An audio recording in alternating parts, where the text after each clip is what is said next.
인생은 자기 정체성 인식의 위기의 연속이다라는 말이 있습니다. 아이덴티티 크라이시스라고, 자기 정체성 인식의 위기에 빠져 있다. 이 아이덴티티 크라이시스라는 말을 한 사람이 정신 분석과 연구에 유명한 에릭 에릭슨이라는 사람입니다. 이 에릭슨이 연구한 결과 사람이 살면서 여러 가지 변화를 직면하게 되는 거예요. 우리는 변화 가운데 살아갑니다. 모든 사람과의 관계에도 변화가 있고, 자연 세계에도 변화가 있고, 세월이 가면서 모든 것이 변화됩니다. 가끔 한국에 나가보면 한국 조국의 발전 상황이, 변화상이 얼마나 빠른지, 제가 살던 동네가 없어졌어요. 길도 없어졌고요. 예전에 그 있던 기억들이 이제는 한국에 존재하지 않는 것들을 종종 보게 됩니다. 그 변화에 왜 이렇게 세상을 빨리 변할까라고 인식하기도 하고요. 그런데 이것에 대해서 연구한 것이 이런 거예요. 왜 아이덴티티, 정체성에 혼란을 가져올 수밖에 없는가? 세상은 변화하는데 나는 변화하지 않는 거예요. 나는 변화하기를 거부하는 욕구가 있는 거예요. 잘 생각해 보세요. 우리는 변화를, 나이가 들어가면서 변화를 거부합니다. 변화하기를 좋아하는 것은 아이들이에요. 그러면서 나는 변화하지 않는 그 자리에 있는 것 같은데 주변은 늘 변화하기 때문에 그거 익숙한 거예요. 근데 아이덴티티 크라이시스가 오는 건 내가 알고 있는 변화하지 않는 내가 변하기 시작하는 거예요. 그러면서 나의 자아상이 완전히 뒤바뀌어 버리는 거예요. 예를 들어서 유스 아이들은 아이덴티티 크라이시스를 겪게 됩니다. 그죠? 10대 때 가장 크게 겪게 되는데 이 자기의 바디가 가장 많이 변화하는 시기이기 때문에 그렇대요. 그러니까 내가 그 전에 있던, 1년 전에 있던, 혹은 몇 개월 전에 있던 내가 더 이상 아닌 거예요. 그러면서 내가 누구지라는 생각을 겪게 돼요. 20대 때는 이제 대학을 다니고 혹은 대학을 졸업하고 새로운 직장에 가면서 자신의 변화, 자신의 삶의 타이틀의 변화가 일어납니다. 결혼을 하고 아이를 낳게 되면서 남편이라는, 아내라는, 혹은 아빠라는, 엄마라는 새로운 타이틀, 내 자신이 변화하면서 내가 누구지라는 아이덴티티 크라이시스를 겪게 돼요. 중년이 들어서 이제 갱년기를 겪으면서 이제 노년기로 나아가는 준비를 하면서 몸의 변화가 일어납니다. 다른 것 다 변한데 나는 안 변할 줄 아는데 내가 변하기 시작하면서 정체성이, 혼란이 일어나기 시작한대요. 그리고 60대가 되어서, 노년기가 되어서 리타이어 하면서 삶 자체가 변하면서 나는 또 누구지라는 그 아이덴티티 크라이시스를 겪게 된다라고 이야기를 합니다. 우리 모두는 하나님 안에서 정체성을 찾는다 하더라도 이 위기는 피할 수 없습니다. 그러면 이 위기를 어떻게 대처할 것인가? 우리는 이 아이덴티티 크라이시스를 어떻게 바라볼 것인가? 오늘 본문을 통해서 침례 요한이 자신을 어떻게 인식하고 있는가? 그리고 사도 요한이 예수 그리스도를 소개해 주는 과정 가운데 우리의 아이덴티티를 찾아갈 수 있으리라 생각이 듭니다. 그 자기 인식을 함께 오늘 나누고자 합니다. 첫 번째 아이덴티티, 우리가 꼭 가져야 될 자기 정체성은 은혜 위에 은혜라는 것입니다. 은혜 위에 은혜라는 것입니다. 15절부터 보시면 요한이 그에 대하여 증언하여 외쳐 이르되 내가 전에 말하기를 내 뒤에 오시는 이가 나보다 앞선 것은 나보다 먼저 계심이라 한 것이 이 사람을 가리킴이라 하니라. 우리가 다 그의 충만한 데서 받으니 은혜 위에 은혜로라 라고 쓰고 있습니다. 그러니까 요한이 예수 그리스도의 선재하심에 대해서 드러내놓은 이후에 예수 그리스도께서 창조 전부터 살아 계셔서 우리 가운데 역사하신 그 로고스 되신 분이라는, 그 말씀이시라는, 그 진리라는 것을 우리에게 이야기한 이후에 그것이 우리가 다 충만한 데서 받으니 은혜 위에 은혜라고 쓰고 있습니다.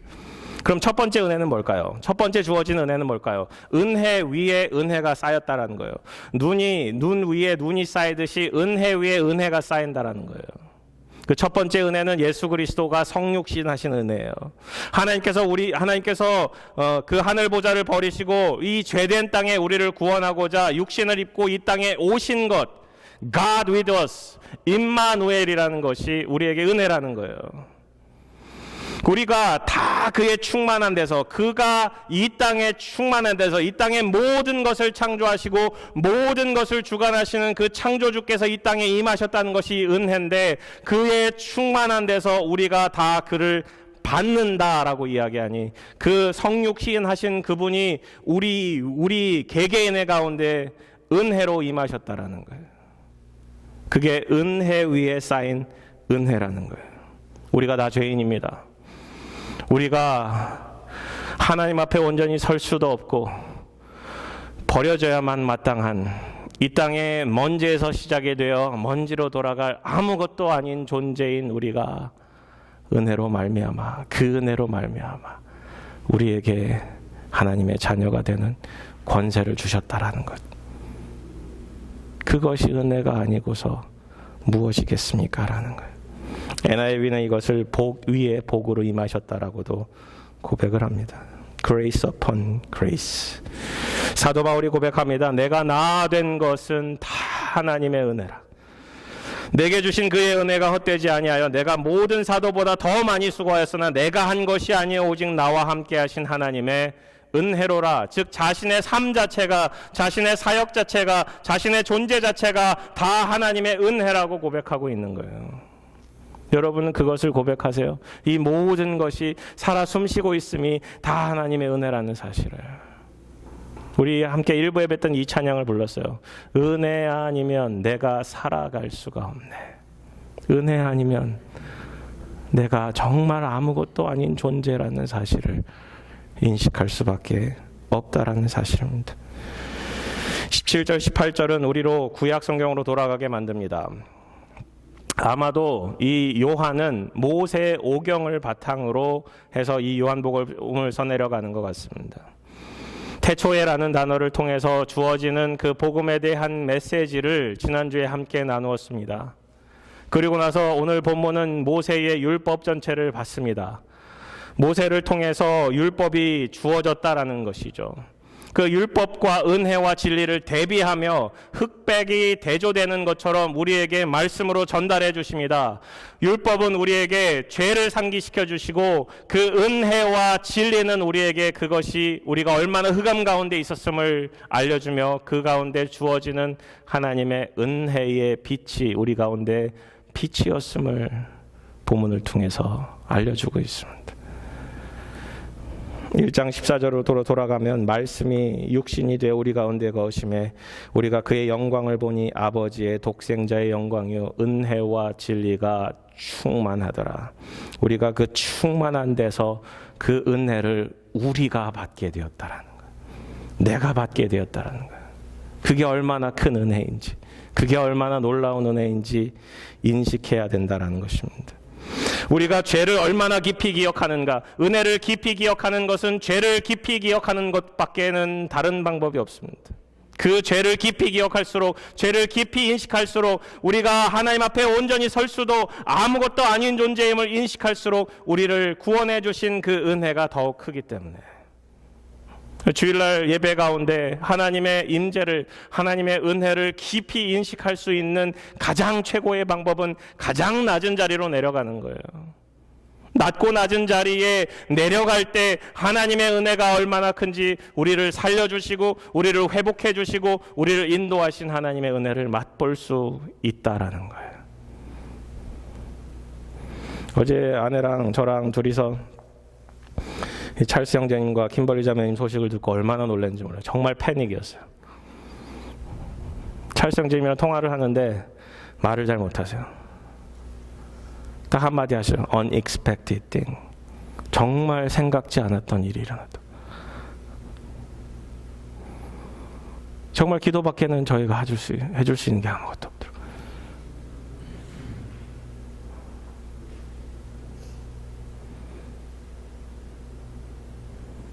근데 우리가 살아가는 우리 매일매일의 삶 속에 하나님의 은혜가 늘 임하고 있음을 인지해야 돼요. 저는 그게 너무 많이 느껴져요. 이 말씀을 준비하면서도 위에서 같이 기도하면서도 정말 하나님의 은혜를 간구하지 않고는 우리가 살아갈 수가 없겠구나. 여러분 인생도 그렇지 않으세요?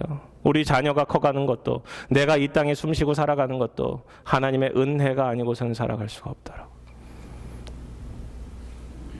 그의 충만하심 가운데 받으니 은혜 위에 은혜라.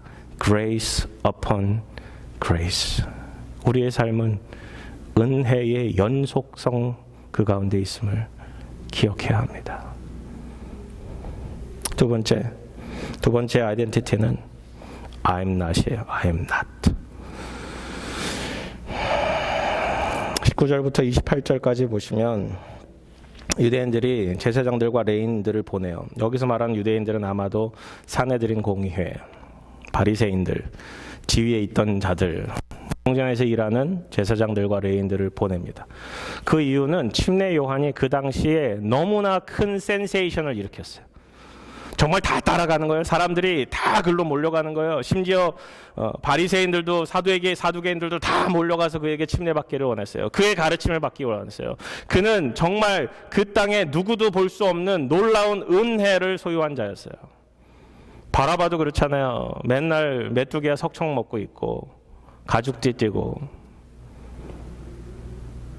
광야에 외치는 소리라고 이야기하지만 세상 말로, 속된 말로 보면 광야의 거지죠, 거지. 근데 그의 입술 속에서 외쳐지는 말씀이 힘이 있는 거예요. 능력이 있는 거예요.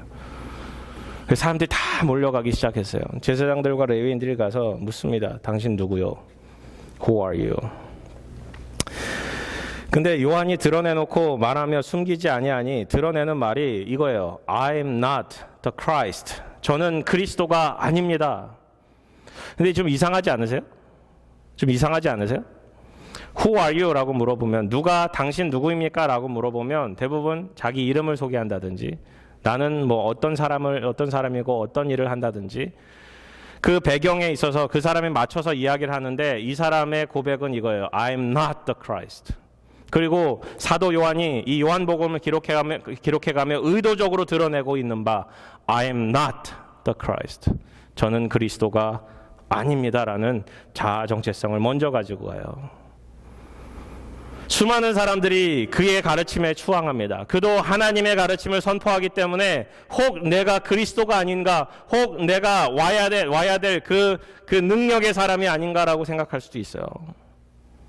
침례 요한은 그렇지 않았어요. 그의 마음 가운데 그게 핵심에 있었어요.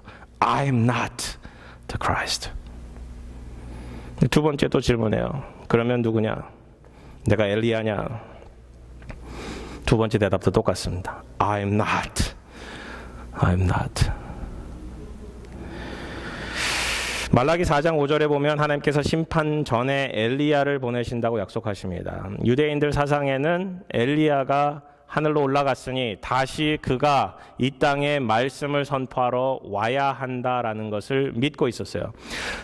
공관복음을 보면 예수님께서 이 엘리야, 다시 올 엘리야가 이 침례 요한임을 알려주고 계세요. 실제적으로 이 침례 요한이 엘리야의 역할을 했어요. 그래서 그들의 마음을 하나님께로 돌리는 그 역할을 하게 되는데 여기서 침례 요한의 자기 인식을 바라보세요. 이 사람이 엘리야임에도 불구하고 I am not. 저는 엘리야가 아닙니다라고 선포하고 있어요. 더 내려가는 거예요. 그럼 네가 그 선지자냐? 여기서 말하는 the prophet. 이거는 모세가 예언한 바예요. 모세가 신명기 18장에 내 하나님 여호와께서 너희 중 내 형제 중에 나와 같은 선지자 하나를 너희를 위하여 일으키리니 너희는 그의 말을 들을지니라 라고 쓰고 있어요. 그러니까 Are you the prophet? 네가 모세가 말한 그 선지자냐? 또 대답하면 I am not. I am not. 그러니까 자기 인식이 어디서부터 시작이 되느냐가 중요해요. I am not부터 시작이 돼요. 저는 이것이 아닙니다라는 것부터 시작이 돼요. 그럼 여러분 누구세요? 우리는 누굴까요? 과연 누굴까요? We are nothing. 때로는 우리가 We are something, I am something으로 살아가고자 합니다. I am somebody. 내가 누군데? 내가 누군데?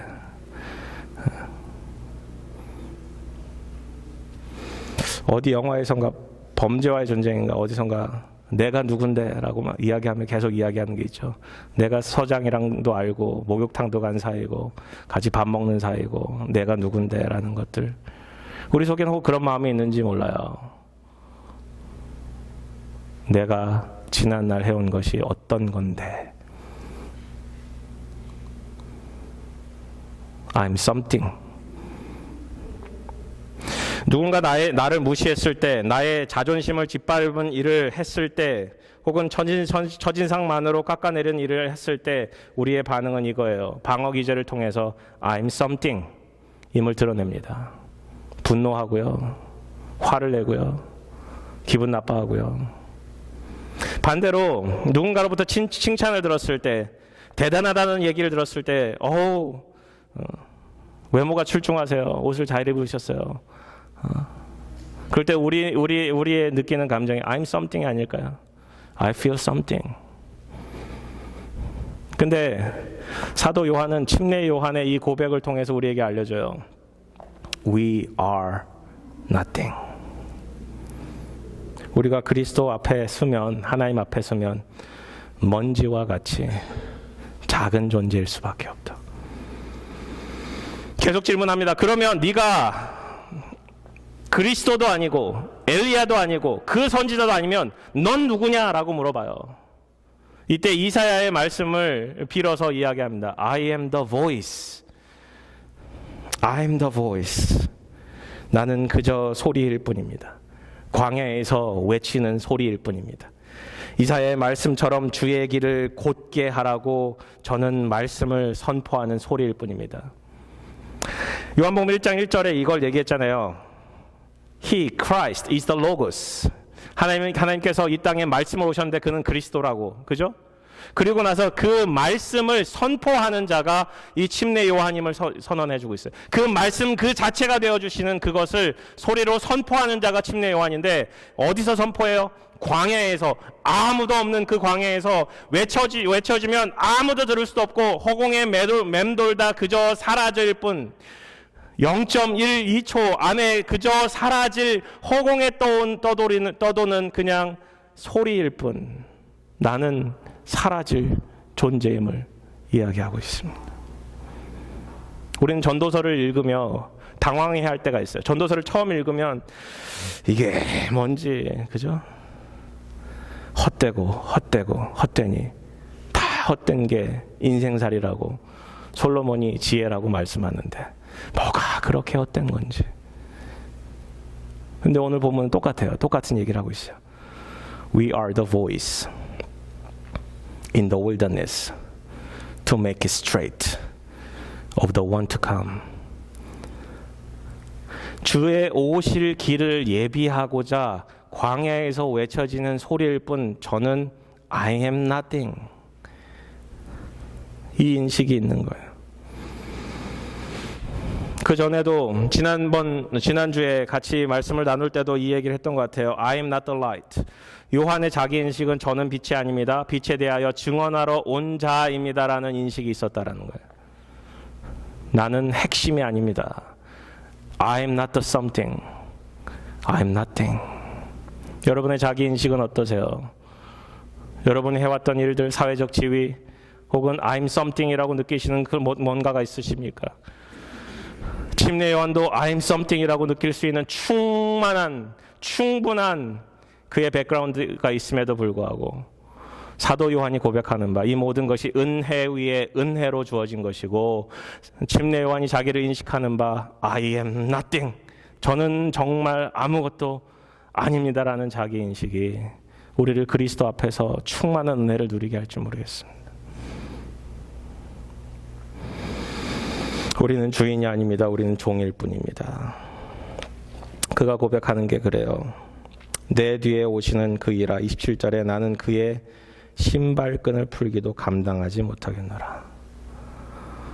당시 유대인의 집에 들어갈 때 집에서 일하는 하인들 중에 계급 서열이 있었대요. 쭉 계급 서열이 있는데 가장 낮은 서열에 있는 사람이 들어갈 때 그 신발끈을 풀고 발을 씻겨주는 사람이었대요. 그러니까 사도 침례 요한의 자기 인식은 그거예요. 자기는 예수님의 신발끈을 풀기도 감당치 못할 만큼 저는 낮고 낮은 주의 하인일 뿐입니다. 이 유대인들의 질문은 어디까지 가느냐? 당신은 왜 침례를 베풉니까? 까지 가요. 왜 침례를 베풉니까? 그리스도도 아니요, 엘리야도 아니요, 그 선지자도 아닌데 왜 침례를 베푸느냐? 이때 침례에 대한 이야기를 침례 요한은 이렇게 고백해요. 나는 물로 침례를 주지만 그가 오시면 성령으로 침례를 주실 것이다. 자신이 왜 침례를 주는지에 대해서 얘기하지 않고 예수님께서 오시면 그 사람이 오셔서 주실 침례가 성령의 침례임을 밝히 드러내요. 나는 물로 침례를 준다. 침례의 근원은 거기에 있어요. 침례의 근원은 중간기 때에 이방인들이 유대인으로 들어오면서 하나님을 섬기고자 했어요. 이방인들은 하나님을 섬길 수 없기 때문에 당시에 다시 태어난다는 의미로 물속에 완전히 잠기고 드러나는 그 회개의 침례를 받기 시작했어요. 근데 그 침례를 이방인들이나 받던 그 침례를 유대인들에게 주기 시작한 거예요. 그렇기 때문에 침례 요한이 그들에게 회개하라 선포하며 하나님의 나라가 이 땅에 가까웠음을, 우리가 기대하던 그 메시아가 이 땅에 도래하기 가까웠음을 선포하고 있는 거예요. 그렇게 그의 인식은 더욱더 빛이 납니다. 그는 자기를 드러내지 않아요. 예수를 드러내기를 원했어요. 세 번째 아이덴티티는 being a witness입니다. 증인이 되십시오. 이튿날 요한이 예수께서 자기에게로 나오심을 보고 이렇게 외칩니다. 보라, behold, 보라, 세상 죄를 지고 가는 하나님의 어린 양이로다. 사실은 침례 요한이 자기가 무슨 말 하는지도 모른 채 고백하지 않았을까 생각이 들어요. 성령님께서 그에게 깨닫게 해주시는데 그가 세상 죄를 지고 가는 하나님의 어린 양이라는 사실을 알려줘요. 그렇게 외칩니다.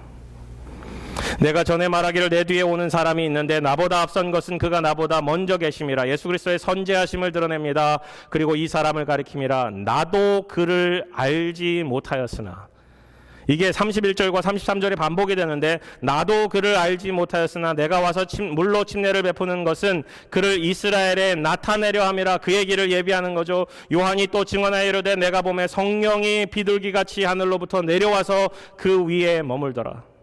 나도 그를 알지 못하였으나, 다시 한번 반복이 돼요. 나를 보내어 물로 침례를 베푸라 하신 그이가 나에게 말씀하시되 성령이 내려서 누구 위에든지 머무는 것을 보거든 그가 곧 성령으로 침례를 베푸는 이인 줄 알라 하셨기에 내가 보고 그가 하나님의 아들이심을 증언하였노라. 요한이 이튿날 예수님을 만나고 침례를 주고 성령이 그 위에 비둘기처럼 내려오는 것을 바라보며 그가 메시아임을 인식합니다. 나는 그를 알지 못하였다. 나는 그를 알지 못하였다. 반복적으로 얘기하는데 침례 요한과 예수님의 관계는 사실 커즌이에요. 그러니까 알지 못하는 관계는 사실 아니었어요. 마리아가 잉태했을 때 엘리사벳을 찾아가서 그곳에 가서 있잖아요. 확인하잖아요. 하나님의 음성인지. 둘 사이의 관계가 그렇게 서로 모르는 관계가 아니었을진데 여기선 나는 그를 알지 못했다라고 고백하는 건 내가 알던 그이가 아니고 그는 메시아다라는 사실을, 새로운 인식이 일어났기 때문입니다. 예수님을 세상 죄를 지고 가는 하나님의 어린 양으로, 하나님의 아들로 성령께서 함께 하시고 성령님께서 침례를 주시는 그분이 메시아임을 오늘 본문을 통해서 드러내줍니다. 침례 요한은 자신은 사라집니다. 이 바로 뒤에 침례 요한의 제자를 드러내고 더 이상 침례 요한은 나타나지 않습니다. 3장에 가서야 나타나는데 침례요한은 자신이 그리스도도 엘리야도 선지자도 아닌 그저 소리일 뿐 신발끈을 풀기도 감당할 수 없을 만큼 천하디 천한 그 자리임을 선언하고, 예수님과의 자신만의 만남 가운데 자신은 물로 침례를 주지만 그는 성령으로 침례를 줄 그이라고 성령께서 확인해 주신 하나님의 아들임을 온전히 드러내 줍니다.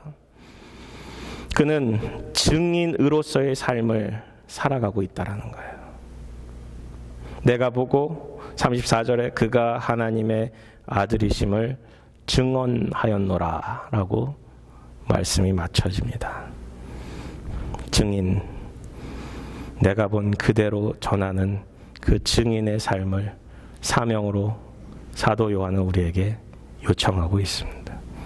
마르티스, 증인의 삶.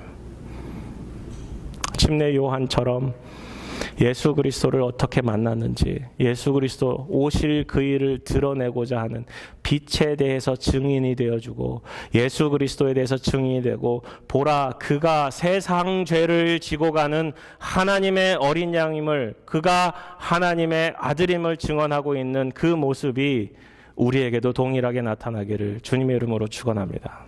오직 성령이 너희에게 임하시면 너희가 권능을 받고 예루살렘과 온 유대와 사마리아와 땅끝까지 이르러 내 증인이 되리라 라고 말씀하신 것처럼, 예수 그리스도를 구주로 영접하고 예수를 주라 고백하는 모든 사람들에게 이미 성령이 부어졌음을, 우리는 성령 충만이 필요합니다. 우리 삶의 영역들을 성령님께 내어드림이 필요합니다. 성령님을 간구하고 성령님께 내어드리고 성령님을 초청하십시오. 그것이 우리가 증인이 되는 비결입니다.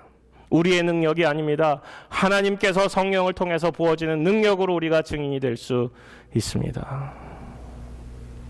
저는 못해요 라는 게 아니라, 저는 하나님의 대사로서 예수 그리스도의 신도 풀 수 없지만 주님 주신 능력이 있으면 그대로 하겠습니다라는 그 침례 요한의 마음이 저희에게 필요하다라는 거예요.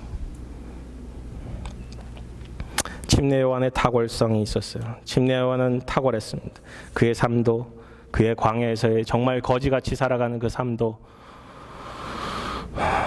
하지만 그의 탁월성은 그의 삶도 아니었고 그의 삶의 자세도 아니고 그가 가졌던 모든 것도 아닌 하나님께서 허락하신 하나님의 말씀이요 하나님의 능력이었음을 오늘 본문을 통해서 알 수 있습니다. 그는 빛이 아니었고 빛을 전하는 자였고 예수님이 아니었고 예수님의 길을 준비하던 광야에 외치는 소리와 같은 사람이었습니다. 우리는 그의 삶을, 그런 삶을 살아가야 해요.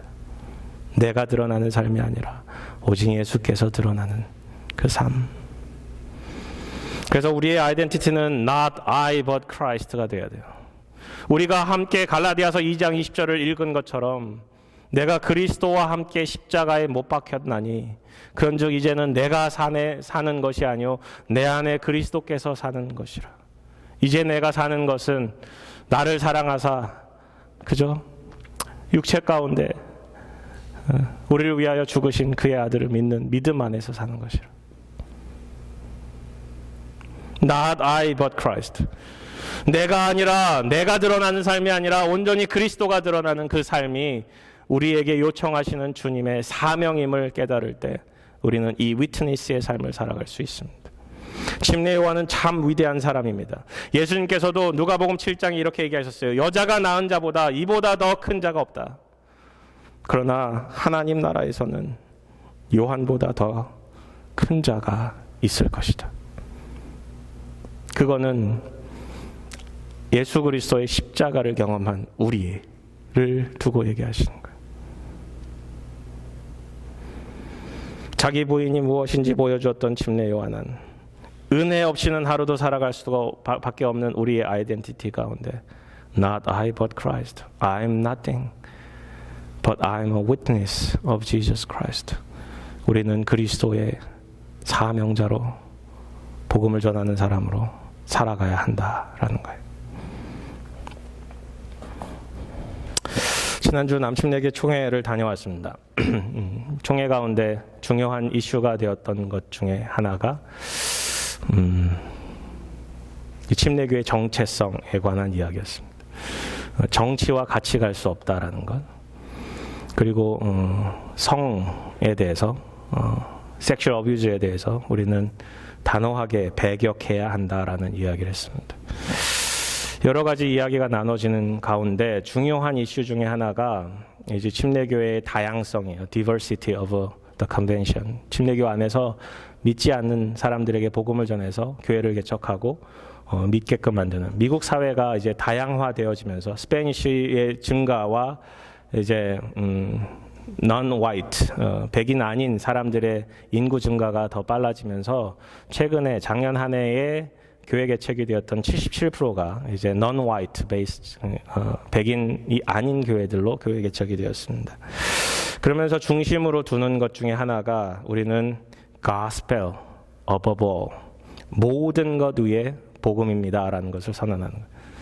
다른 거 없습니다. 다른 방법이 없습니다. 모든 정치건 이 인종의 다양성이건 모든 것 위에 계신 그리스도만이 우리를 하나 되게 만들고 복음만이 우리를 하나님의 자녀로 하나님 나라를 이 땅에 실현시킬 수 있습니다라는 거예요.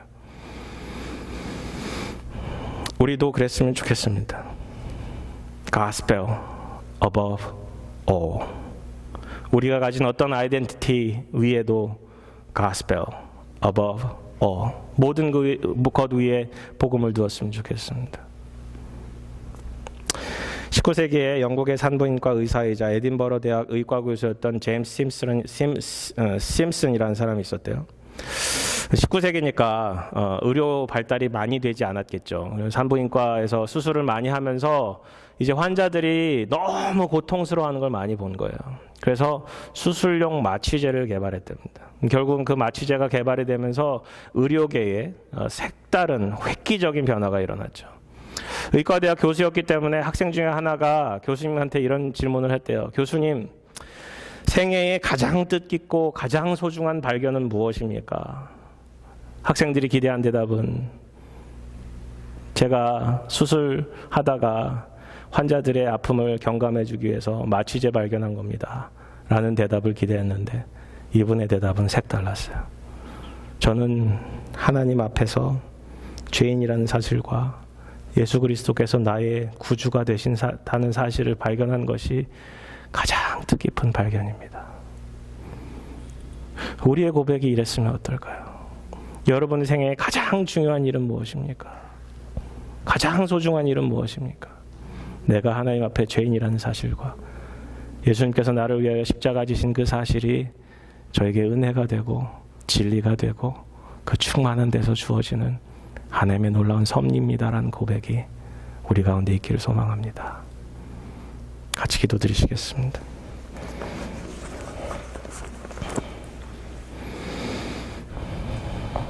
하나님 아버지, 은혜 위에 은혜가 주어진다라는 그 사실을 저희들 깊이 인식하기를 원합니다.